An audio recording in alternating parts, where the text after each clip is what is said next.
Extendí un trapo y saqué la sartén de hierro fundido de las brasas humeantes al borde de la fogata. El aroma de las salchichas ahumadas mezclado con el de las cebollas y los pimientos hacía que me rugiera el estómago, anticipando la cena después de un largo día de montar a lo largo de los cercos. Casi listo, pensé, dándole la vuelta a las salchichas con un tenedor y devolviendo la sartén a las brasas. Era mi primera vez en el rancho Double K, cabalgando con un par de veteranos por los límites del rancho ganadero de 50,000 acres, cerca de los límites de la región de Piney Woods, en Texas. Había trabajado en otros ranchos antes, principalmente en Florida Central, pero el año anterior sentí que era hora de un cambio de aires, así que recuperé mis fuerzas y me dirigí un poco al oeste. Encontré un clima un poco agradable y el paisaje un poco más variado, así que me gustó bastante. Era 1 hora después del anochecer. Acabábamos de terminar de acampar para pasar la noche. Cerca podía oír el suave arrastrar de los caballos mientras pastaban un poco en los extremos de sus ataduras.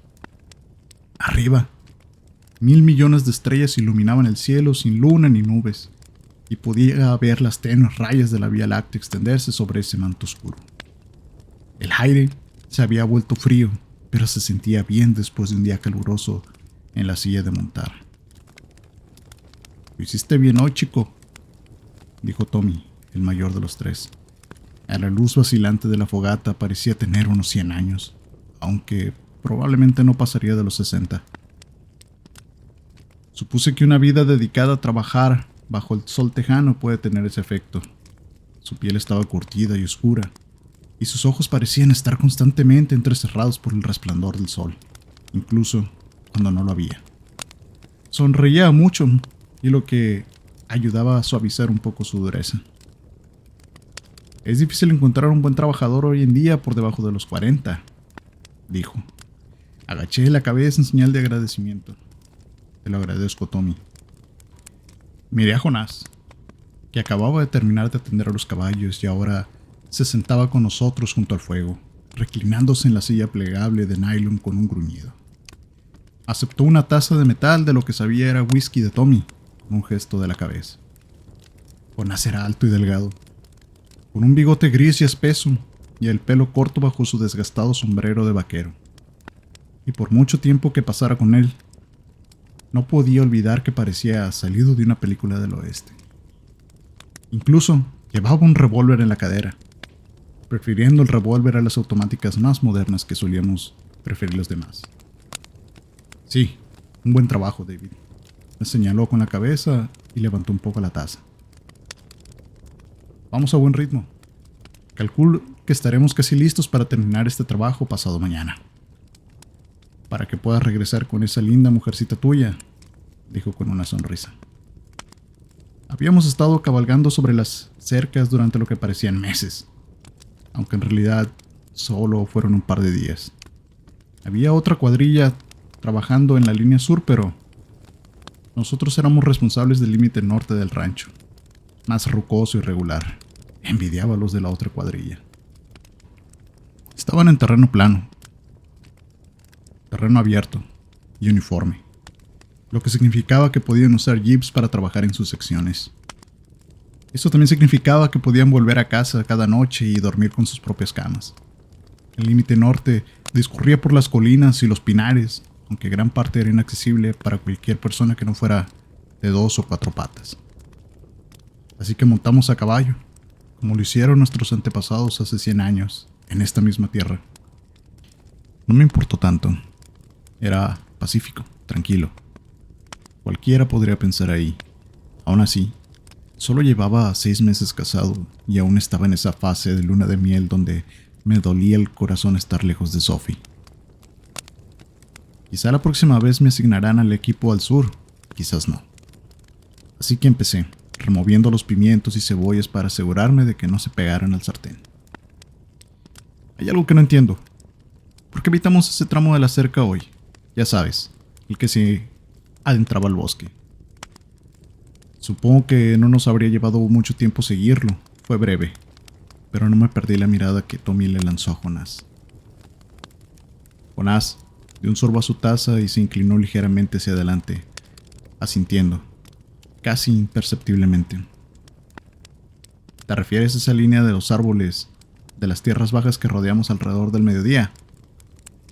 En Graveston. No entramos ahí, dijo con voz baja y áspera. Es pantanoso y difícil de transitar con tanto lodo. De todos modos, el ganado ni siquiera entra allá. Tommy asintió, mirando fijamente con su taza y la mirada perdida. Saqué la sartén del fuego y la aparté, dejando que la cena se enfriara un poco antes de servirla. Sí, pero ¿no deberíamos al menos haber revisado si había alguna valla rota o algo por el estilo? Me gustaría pensar en lo que diría Colton si descubriera que nos saltamos una sección. He conocido capataces como él y me pareció de los que no aceptan atajos, les dije. Jonás ignoró mi preocupación con un gesto y sacó un cigarrillo del bolsillo del pecho, encendiéndolo con una ramita humeante. No te preocupes, muchacho. Colton sabe que siempre nos pasamos por alto esa sección. Diablos, él fue el que nos dijo que nos mantuviéramos alejados de ahí. Desde que ese muchacho, hombre, empezó Tommy. Luego se detuvo, empezando a chasquear los dedos, intentando recordar algo.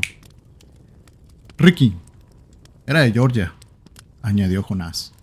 Tommy asintió. Ese. No sé por qué nunca me acuerdo de su nombre. Desde que Ricky desapareció ahí dentro por allá del 2005-2006, ha estado prohibido. De hecho, desde antes estaba prohibido, añadió Jonás. Entonces Jonás dio un trago de su taza y la dejó a un lado de su silla. Hizo una pausa larga. Silencio. Tomó un largo aspirado de su cigarro y finalmente asintió, casi para sí mismo, y dijo: Mira, te voy a contar una historia, David, para que no andes sintiendo curiosidad y divagando por donde no debes, como lo hizo el Ricky. La primera vez que lo vi tenía más o menos tu edad, tal vez un poquito más. Había trabajado en este rancho como peón casi toda mi vida, incluso por aquel entonces. Sin embargo, nunca había salido a montar cercas antes de ese día. Pasaba la mayor parte del tiempo cuidando del rebaño y ayudando en el mantenimiento del equipo. Pero un día, el antiguo jefe, Trent Jackson, vino a mí y me dijo que me uniría al siguiente grupo de montar en la línea norte, ya que el viejo Nick Terry se había enfermado y pues no se esperaba que volviera a montar pronto. Bueno, como te puedes imaginar, estaba bastante emocionado por la oportunidad de hacer algo diferente, de ascender y asumir más responsabilidades por aquí. Jonás cogió la taza y se la ofreció a Tommy, quien se echó un poco más del whisky. Era el tercer día de la ruta cuando nos topamos con ese tramo de la cerca, el que desaparece entre los pinos oscuros. Dos chicos con los que estaba en ese entonces eran bastante nuevos y supongo que nadie les había dicho que se mantuvieran alejados de ese terreno. Así que, cuando llegamos, simplemente seguimos la cerca hasta la sombra de los árboles. Es curioso. Recuerdo que era un día caluroso en pleno verano. Estaba deseando escapar del sol y ponerme a la sombra entre los pinos. Pero al cruzar la línea de los árboles, el aire no estaba fresco ni agradable, como podía esperar uno. Era más como entrar en una bodega cerrada en pleno día de calor. Estaba húmedo y tranquilo, y creo que todos nos sentíamos un poco incómodos. ¡Rayos! Los caballos ni siquiera querían adentrarse. Tommy sonrió y dijo: Siempre pensé que los caballos eran más listos que tú. Jonás sonrió, asintiendo. Supongo que tienes razón. En fin, entramos siguiendo la cerca del alambre de púas oxidada, atentos a los alambres sueltos o rotos. Incluso desde entonces me pareció un poco extraño que el ganado nunca volviera a meterse en los árboles de ese lugar. Ya has visto el suelo de toda esa zona, ¿verdad? Cómo ha quedado todo removido terriblemente con el tiempo y el pastoreo. incluso hasta hoy. Me miró y me dedicó una sonrisa forzada. Y bueno, todos sabemos que las vacas no son más listos que andan por ahí. ¿Cuántas veces tuvimos que ir al bosque del este para traer a casa alguna de las cabezas que no sabían cómo salir una vez que ya se adentraban al bosque? Y aún así, algo los mantenía fuera de la línea de esos árboles. Algo que podían sentir. Bueno, esa vieja cerca se extiende unos 800 metros hacia el oscuro bosque antes de volver a desviarse en una curva. Ni siquiera sé a quién demonios se le ocurrió colocarla ahí en primer lugar. Probablemente fue uno de los miembros originales del clan Kirkman cuando compraron este terreno. Pero en fin. Lo primero que notamos fue que la cerca de toda esa zona estaba bastante descuidada, como si no lo hubieran cuidado en décadas. Jim Tillman, el jefe de nuestro grupo, lo anotó y calculó que probablemente volveríamos en un par de semanas para reemplazarla por completo. Teníamos suministros para la reparación, pero no para reparar toda la línea. Así que nos aseguramos de que no hubiera ninguna rotura. Jonás hizo una pausa. Dio otra aspirada a su cigarro antes de continuar. Su mirada se volvió distante. Bill fue el primero a notarlo. Siempre tuvo la mirada más aguda de todos nosotros.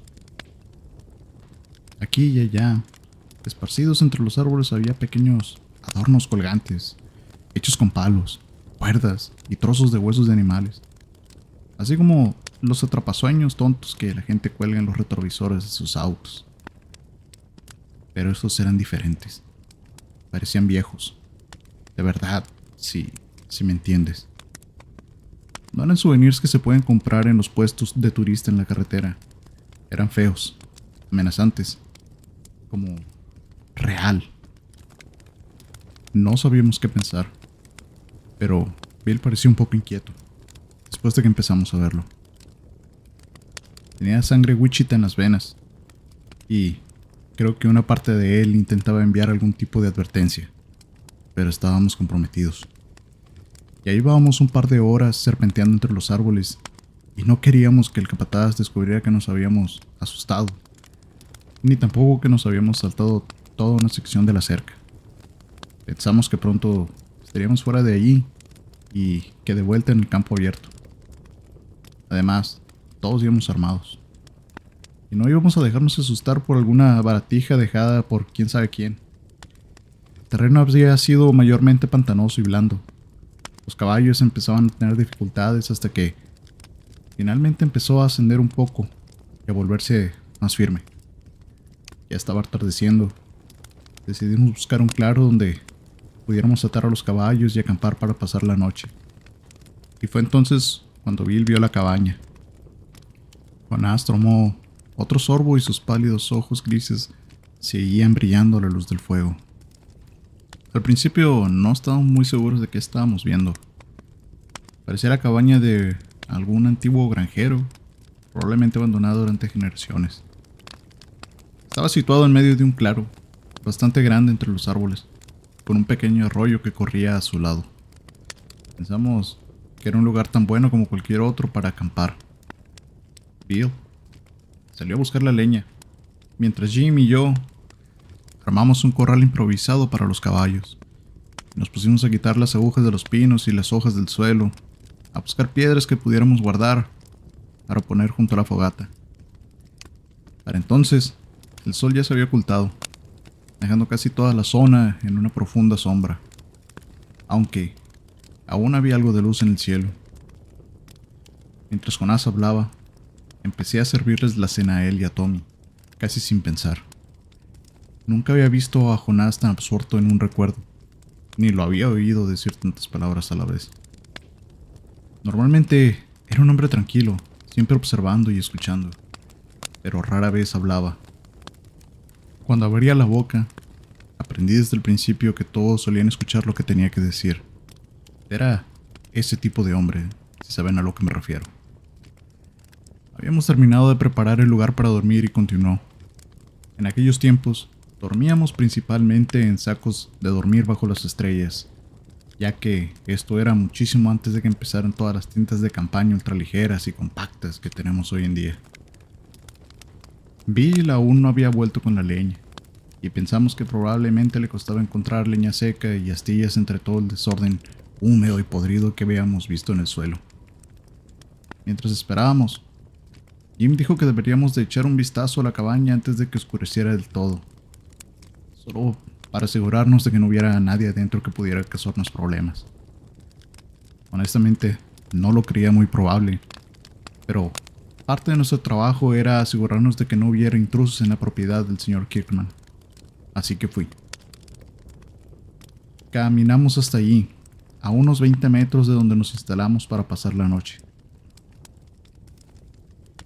Vi lo que pareció una cuerda trenzada adelante, y pensé que quizá alguna vez estuvo tendida sobre la puerta hasta que el padre tiempo y el mal clima le hicieron mella y finalmente se soltó y cayó al suelo. Era extraño. Sin embargo, no se parecía en nada a las cuerdas de cáñamo y retorcidas que usábamos. Era más ornamentado. Supongo que esa sería la palabra. La trenza era intrincada y estaba salpicada aquí y allá con patrones hechos con cuencas.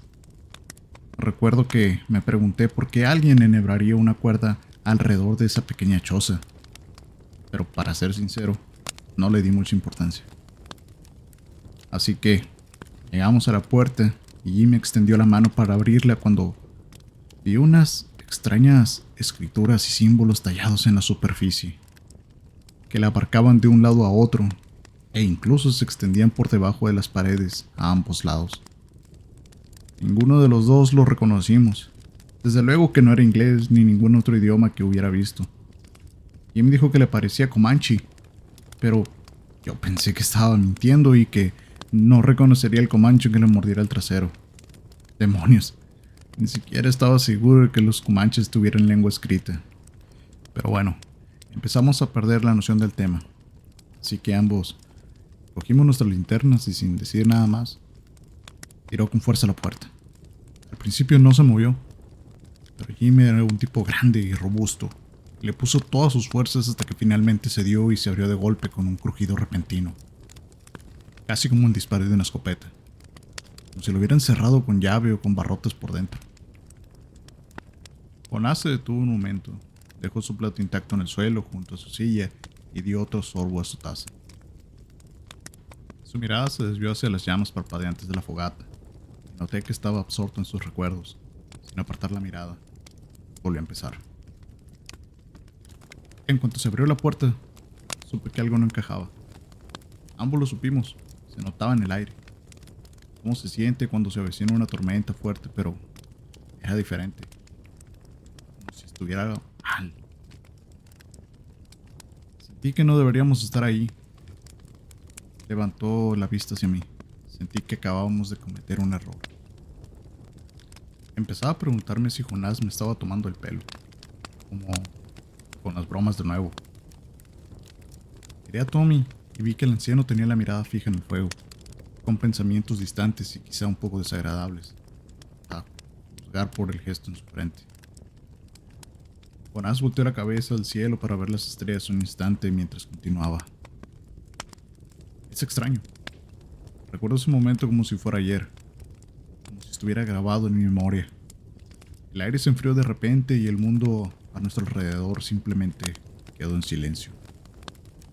Aún así, era como si todo estuviera conteniendo la respiración, esperando a ver qué pasaba. La choza estaba vacía. Bueno, casi vacía. En medio del suelo de tierra había un agujero más negro que la oscuridad de la cabaña. Nos acercamos al borde con todo el cuidado posible e iluminamos hacia abajo con nuestras linternas. Pero no vimos el fondo. Estaba más allá de lo que podíamos ver. Jim remolcó una piedra por el borde y lo oímos rebotar contra las paredes al caer durante un buen rato antes de que dejáramos de oírla. Sin embargo, nunca lo oímos tocar el fondo. Lo que sí oímos fue un sonido diferente, como el rasguño de algo allá abajo en la oscuridad. Tal vez trepando por las paredes rugosas de un pozo, incluso mientras estábamos ahí, iluminándolo todo con nuestras linternas como un faro, como un par de idiotas. Podíamos oír lo que parecían garras o uñas sobre la tierra dura y la roca de ese agujero. Sonaban frenéticos, ansiosos, tal vez hambrientos. No sé cuántas patas, garras o lo que fuera eran, pero sonaban muchas. Algo que estaba bastante claro en ese momento era que parecía que se acercaban y a toda velocidad. No sé qué clase de bestia puede escalar un túnel vertical a esa velocidad y estaba bastante seguro de que no quería descubrirlo. Salí de la cabaña, manteniendo la luz enfocada en el agujero, escuchando el sonido de cómo se acercaba aquello. Jim no se había movido. Estaba ahí, al borde de aquel abismo negro, iluminándolo con la linterna como si estuviera fascinado por algo que veía. O quizás por algo que esperaba ver.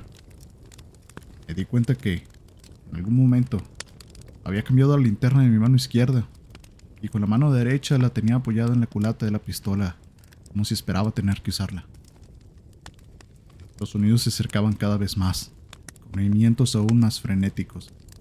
Parecía que alguien arañaba con furia desde dentro de un armario o quizás un ataúd. Abrí la boca para llamar a Jim, que se apartara del borde, fuera de la cabaña. Cuando oí la voz de Bill desde el campamento a mi lado, llamándonos, preguntándonos que qué fregados hacíamos. Miré por encima del hombro y lo vi caminando hacia nosotros, después de haber dejado un montón de leña junto al anillo y limpiándose las manos en los pantalones. Asintió con la cabeza hacia la cabaña y preguntó que sí, qué habíamos encontrado. Pero ya me estaba girando para sacar a Jim de ahí por la nuca si hacía falta. El miedo crecía a cada segundo y estaba seguro de que algo malo estaba a punto de ocurrir. En ese instante, al volver la vista hacia allí, se oyó un fuerte ruido y tuve la impresión de que algo grande, oscuro y húmedo brotaba de aquel agujero negro. No puedo decirte qué era, ni siquiera qué aspecto tenía. Creo que la mente humana está programada para protegerse de cosas que no debería ver, cosas que, de lo contrario, podrían partirle a la mitad como una ramita seca. Lo único que recuerdo es que esa gran masa oscura brotaba del pozo reluciente y con un hedor que me revolvía las entrañas. Me parece recordar patas a su alrededor, como un cien pies demoníaco salido de las entrañas del mismísimo infierno.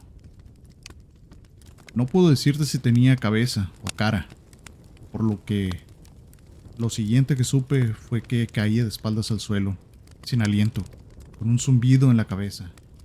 Oí a Jim gritar algo parecido a un grito de horror o quizás de dolor, pero solo duró un instante antes de silenciarse. Nunca había oído nada tan terrible en mi vida. Desde donde yacía, aturdido y jadeando, pude ver a Bill de pie, a unos pasos de distancia apenas, los ojos desorbitados y la boca abierta mientras observaba la abominación que había surgido de aquel pozo. Sus manos colgaban flácidas a los costados, balanceándose un poco, y parecía una marioneta sostenida por un hilo invisible. Para cuando recuperé el sentido y me puse de pie de un salto, sacando la pistola de la funda, todo había terminado. La cosa había desaparecido, junto con Jim, y la cabaña estaba vacía una vez más. Salvo por ese maldito agujero negro en el suelo. Todo estaba definitivamente en silencio. Incluso la brisa había cesado, y los caballos habían dejado de mechar. As arrojó la colilla a la fogata y apuró lo que le quedaba de bebida. Tommy, sin decir palabra, extendió la mano y la volvió a llenar. Esta vez me ofreció botella también y la acepté como gesto de agradecimiento. Dios mío, Jonás. Respiré con la mirada fija en la oscuridad, más allá de la luz de nuestra fogata. Al oír un ruido a medias, probablemente era mi imaginación. Era una broma. Seguro que solamente quieres joder al chico nuevo, ¿verdad? Tommy y Jonás intercambiaron una mirada que no pude descifrar. Una conversación silenciosa entre dos viejos amigos. Jonás se quitó el sombrero y se pasó la mano por la cabeza, alisándose ese pelo corto. Volvió a ponérselo y se inclinó hacia delante de la silla, con la mirada penetrante clavada en mí. Ojalá lo fuera, chico, dijo mientras continuaba. El viejo Bill quedó paralizado, desconectado. Nada de lo que dijera o hiciera lo despertaría. Tuve que subirlo a su caballo a la fuerza y sacarnos de ahí, en la oscuridad de la noche. No iba a pasar ni un maldito minuto más cerca de ese agujero y de lo que fuera que estuviera ahí. Abajo, en la oscuridad. Regresamos a la casa del rancho el día siguiente sobre el mediodía. Para entonces, el pelo de Bill se había vuelto casi blanco, como si alguien se lo hubiera descolorado. Sus ojos se habían nublado tanto que ahora parecían más unas canicas blancas lechosas en las cuencas. Un hombre de 28 años y en ese momento parecía de un centenar. Aún no había salido del trance en el que se encontraba, lo que los médicos llaman estado catatónico. Dijeron que estaba vivo, pero era casi como si ya no estuviera ahí, si me entiendes. Como si lo que hubiera visto hubiera destrozado su cerebro sin remedio, si es que seguía ahí. Supuse que estaba escondido en algún rincón oscuro, rezando para que no lo encontraran. Lo internaron en Rockdale, en ese manicomio que está cerca de Gilmer, antes de que lo cerraran hace un tiempo. Desde el momento en que perdimos a Jim, Bill O'Neill no volvió a decir palabra. Ni siquiera reconoció la presencia de nadie a su alrededor. El único momento en el que emitía sonido alguno era en plena noche, cuando se incorporaba en su cama, en la institución, y gritaba con los ojos abiertos en la oscuridad hasta que llegaban los camilleros y lo sedaban. Jonás dejó la taza y volvió la mirada al fuego. Un día, unos 3 años después será, los camilleros entraron en su habitación para el chequeo matutino y lo encontraron más muerto que un carajo. Pero aún, sentado, erguido en la cama con los ojos y la boca abiertos, como aquel día en la cabaña. Todavía no estaba seguro de cuánto le creía, pero ya no tenía la impresión de que intentara jugar conmigo. Todo en esta historia parecía real, como si lo estuviera sacando de sus recuerdos, no solo inventándolo. ¿Y qué demonios era?, pregunté. Eso del agujero. Jonás negó con la cabeza. No tengo ni idea. Los indios Caddo fueron de las primeras tribus en asentarse en esta zona, pero tienen historias de una raza aún más antigua, que estuvo aquí mucho antes que ellos. Una tribu antigua, con antiguas costumbres, una que los Caddo ni siquiera mencionan por su nombre, como si los hubieran rechazado. Susurran historias sobre sacrificios humanos, comunión con el mundo debajo, e invocación de dioses ancestrales para aniquilar a sus enemigos. Ese tipo de cosas. ¿Será eso? ¿Algún dios antiguo que habían invocado? Carajo, quizás sea la razón por la que ya no están. Quizás se pasaron de la raya, se apoderaron de algo que escapaba a su control. Quizás no. Lo único que sé es que no nos adentramos en esos árboles nunca más.